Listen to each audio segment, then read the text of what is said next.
کہ اس کی حقیقی معنی بھی مستعمل ہے اور اس کے لیے مجاز متعارف بھی ہے، تو اس وقت لفظ سے کون سے معنی مراد لیے جائیں گے؟ تو امام اعظم ابو حنیفہ رحمہ اللہ کے نزدیک حقیقی معنی مراد لینا زیادہ بہتر اور اولا ہے، اور صحابین کہتے ہیں کہ مجاز متعارف زیادہ بہتر ہے۔ مصنف نے اس کی 2 مثالیں بیان کی ہیں۔ پہلی مثال، کسی نے قسم کھائی کہ اس گھیو سے نہیں کھائے گا، تو اس کی حقیقی معنی خود گھیو کو کھانا، اور یہ معنی مستعمل ہے۔ لوگ گھیو کو بھون کر اور ابال کر کھاتے ہیں، اور مجازی معنی گھیو سے بنی چیز روٹی وغیرہ کھانا ہے، اور یہ معنی بھی متعارف ہے، جیسے محاورہ ہے کہ فلاں علاقے کے لوگ گھیو زیادہ کھاتے ہیں، مطلب روٹی کھاتے ہیں۔ تو امام صاحب کے نزدیک حقیقی معنی مراد ہوں گے، کیونکہ حقیقت مستعمل ہے، لہٰذا گھیو بھون کر یا ابال کر کھائے گا تو حانث ہو جائے گا، روٹی کھانے سے حانث نہیں ہوگا۔ اور صحابین کے نزدیک مجاز متعارف مراد ہوگا، لہٰذا گھیو کھانے سے بھی اور روٹی کھانے سے بھی حانث ہو جائے گا، کیونکہ مجازی معنی ایسے عام ہے کہ حقیقت بھی اس میں داخل ہے۔ البتہ ستو کھانے سے حانث نہ ہوگا، کیونکہ ستو عرف میں دوسری جنس ہے۔ دوسری مثال، ماتن نے دی، کسی نے قسم کھائی کہ اس نہر سے نہیں پیے گا، تو اس کی حقیقی معنی ہے نہر سے منہ لگا کر پینا، اور یہ مستعمل ہے، اور دیہاتوں میں لوگ نہر سے منہ لگا کر پیتے ہیں۔ مجازی معنی ہے چلو سے پینا یا برتن سے پینا، اور یہ معنی بھی متعارف ہے، تو امام صاحب نے حقیقی معنی مراد لیے، لہٰذا منہ لگا کر پینے سے حانث ہو جائے گا، برتن یا چلو سے پینے سے حانث نہیں ہوگا، جبکہ صحابین نے مجاز متعارف مراد لیے ہیں، لہٰذا منہ لگا کر پیے، چلو سے پیے، برتن سے پیے، بہر صورت حانث ہو جائے گا، کیونکہ مجاز متعارف میں ہر طرح سے پینا داخل ہے۔ وَهَذَا يَرْجِعُ إِلَىٰ أَصْلٍ، اور یہ اختلاف ایک اصل کی طرف راجع ہے، وَهُوَ أَنَّ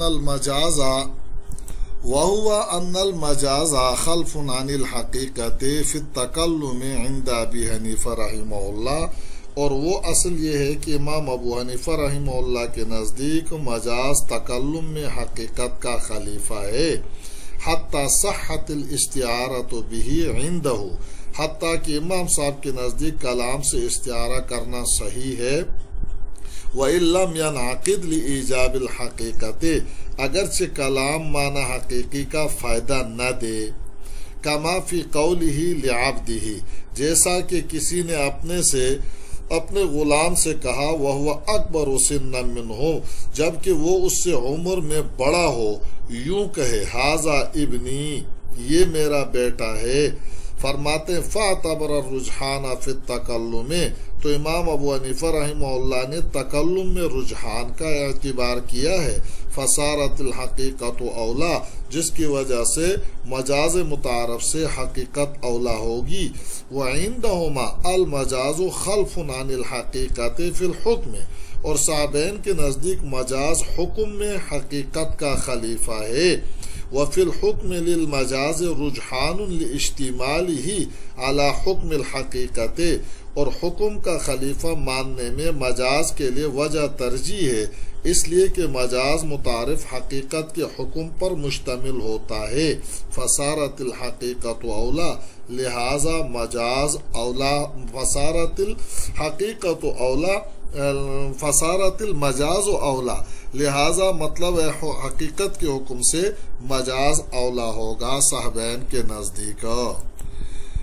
اب مصنف رحمہ اللہ یہاں سے کہتے ہیں کہ اوپر جو امام صاحب اور صحابین کے درمیان حقیقت مجاز میں اختلاف گزرا، وہ دراصل ایک دوسرے مختلف فی اصل پر مبنی ہے۔ وہ دوسری اختلافی اصل یہ ہے کہ امام صاحب اور صحابین کے درمیان اس سلسلے میں اختلاف ہے کہ مجاز حقیقت کا خلیفہ کس جہت سے ہے۔ حقیقت اصل ہے، مجاز خلیفہ ہے، اس میں تو سب کا اتفاق ہے،